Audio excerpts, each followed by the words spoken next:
Beyond the Gate spoilers tease that the racist blackmailer Kenny, who had made Martin Richardson's life a living hell, is finally dead.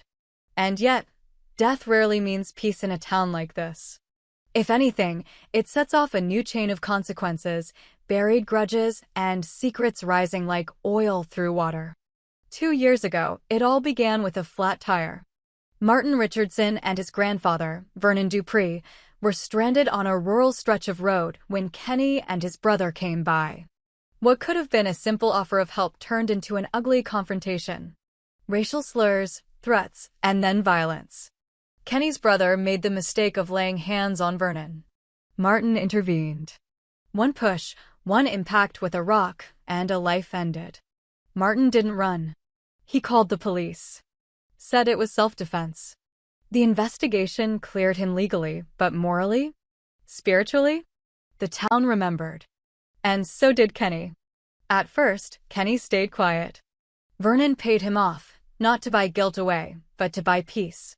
It worked for a while. Kenny left town, took the money, and vanished into the underbelly of the next county. But blood ties and bitterness have long memories. And 2 years later, Kenny came back. Not for justice. For more money. Martin was a father now more than ever. His daughters, Tyrell and Samantha, teenagers with minds of their own, knew something was wrong. Kenny didn't hide his presence.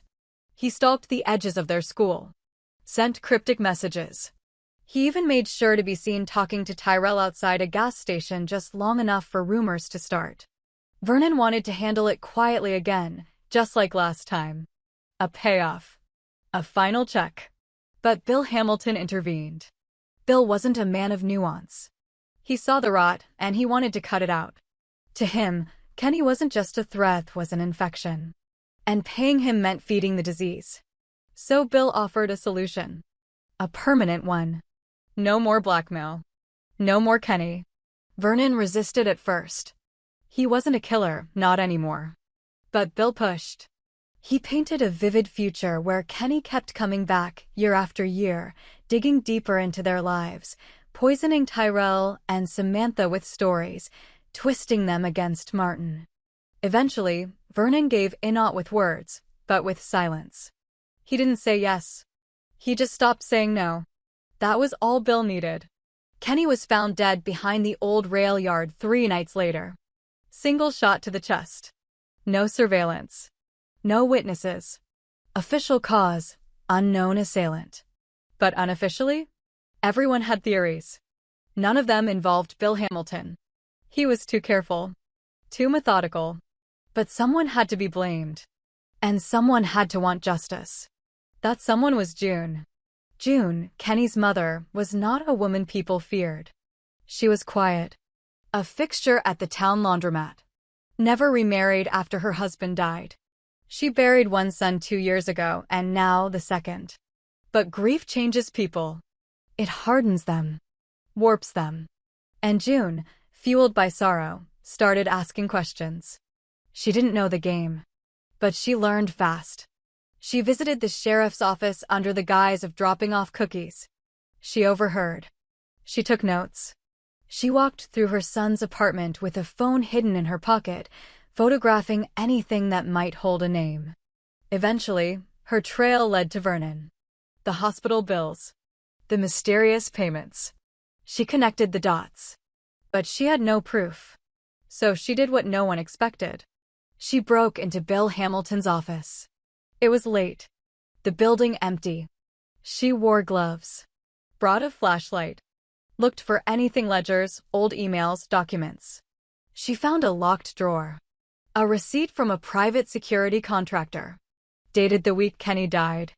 June took photos, heart hammering. And then the lights clicked on. Bill stood in the doorway. He didn't ask questions. Didn't shout. He simply said, "You shouldn't have come here, June." June tried to bluff. She told him she'd sent copies to a friend, that the truth would come out. Bill didn't flinch. He walked toward her slowly. June backed away. She tried to run. But the back door was locked from the outside. And Bill had the key. They found June 3 days later, in an alley behind the bakery. Head trauma. No witnesses. Her death was ruled a mugging gone wrong. Martin didn't buy it. Neither did Vernon. But both knew better than to push. They knew Bill. Knew what he was capable of. The silence weighed heavily, especially on Martin. Guilt morphed into paranoia. He started seeing threats where there were none. Began checking on his daughters at school. At night, he sat on the porch, gun in his lap, watching shadows. Tyrell noticed. So did Samantha. They stopped inviting friends over. The tension in the house was no longer hidden. It hovered over dinner, clung to the walls. One night, Tyrell confronted Martin. Asked him what was going on. He couldn't answer. Not truthfully. But secrets have gravity. And eventually, they pull everything down with them. When Samantha received a text from an unknown number, it all started unraveling. A blurry photo of June's body. The caption, "Ask your father what happened." That night, Martin knew he couldn't protect his daughters with lies anymore. And that meant finally confronting the man behind it all. Bill Hamilton. But Bill wasn't finished either. He had a list. A mental tally of who might know too much. Vernon, for one. The man was cracking under the guilt. Bill could see it. The man who once led the family now shuffled through his days, mumbling to himself, staring too long at the family photo hanging above the fireplace. So Bill planned again.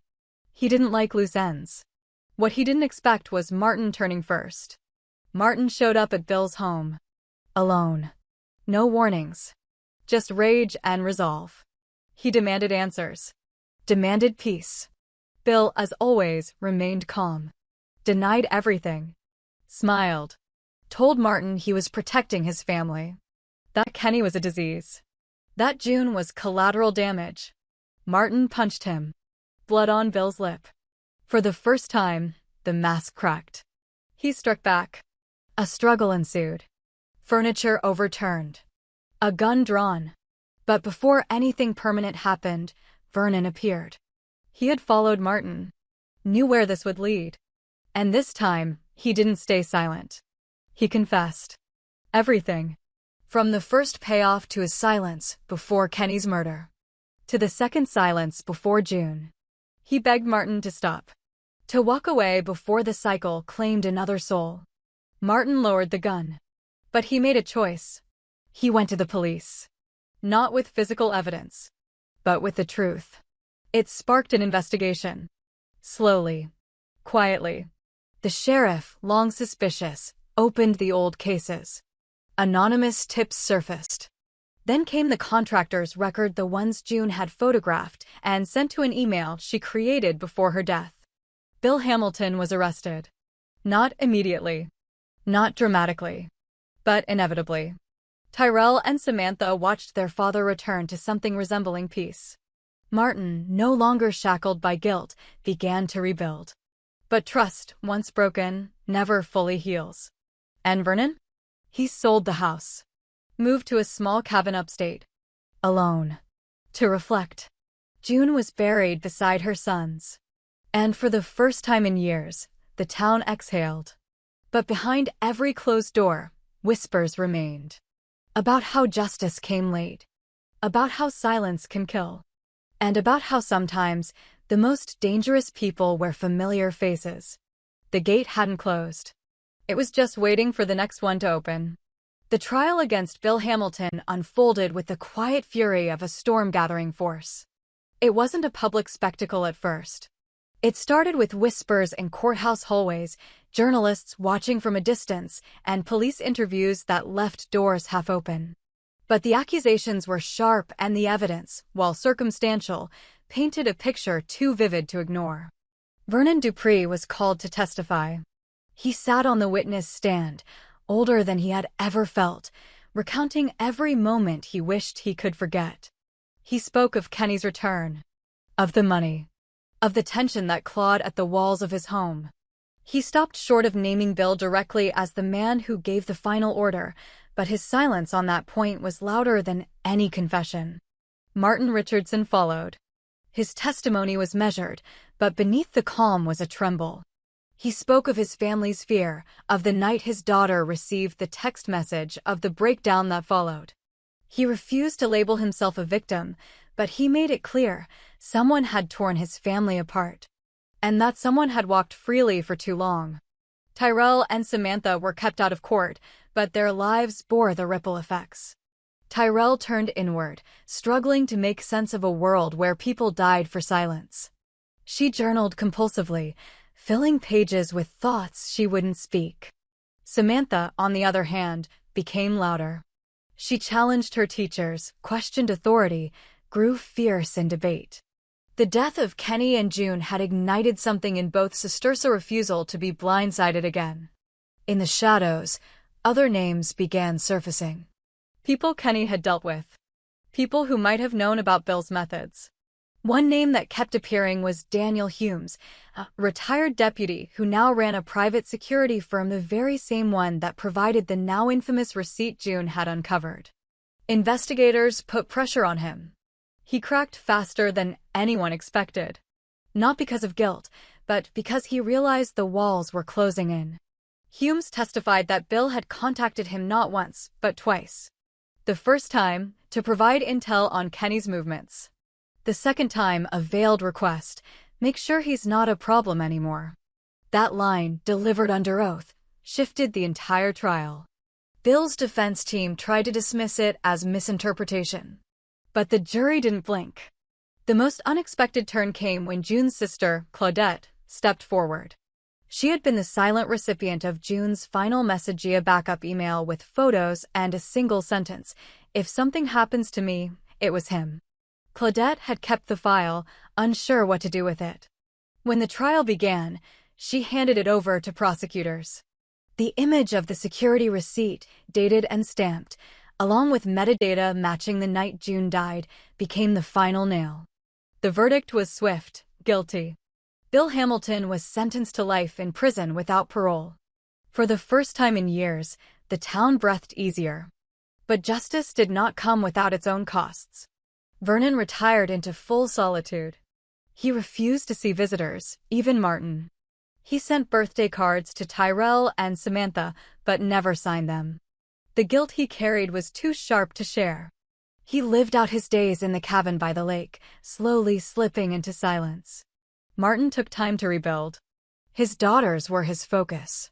He withdrew from the firm and opened a nonprofit dedicated to community mediation, a place where people could find solutions before violence became the only answer.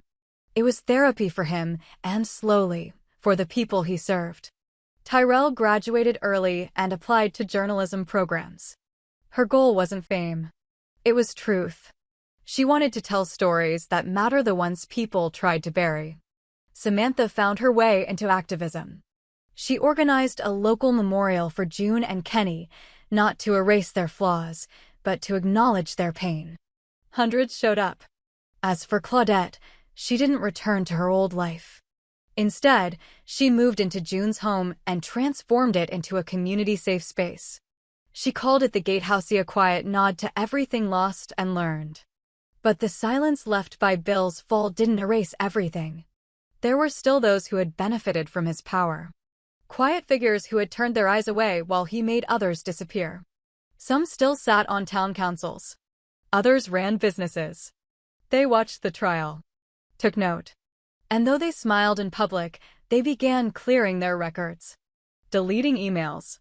Burning bridges. Because justice, once awakened, is hard to put back to sleep. Martin knew this. Which is why he never let his guard fully down. He kept documents locked away. Kept contacts with journalists. Trusted a few, but never blindly. One night, nearly a year after the trial, Martin received a letter. No return address. Inside was a single sentence, typed in bold. There are still more names. Attached was a flash drive. He hesitated, then plugged it in. Files appeared. Dozens of them. Surveillance footage. Meeting records. Photos. Names he didn't recognize. And one that chilled him, the principal of his daughter's school. A man they spoke to nearly every week. Martin stared at the screen. The cycle hadn't ended. It had just gone quiet. And so he called Tyrell. "You still want to tell stories that matter?" he asked. She said yes. Then he called Samantha. "You still want to fight for change?" She said yes. The storm had passed, but the wind was rising again. This time, they would face it together.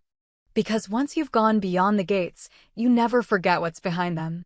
And you never stop watching the next one swing open. Months passed since Martin Richardson opened the flash drive.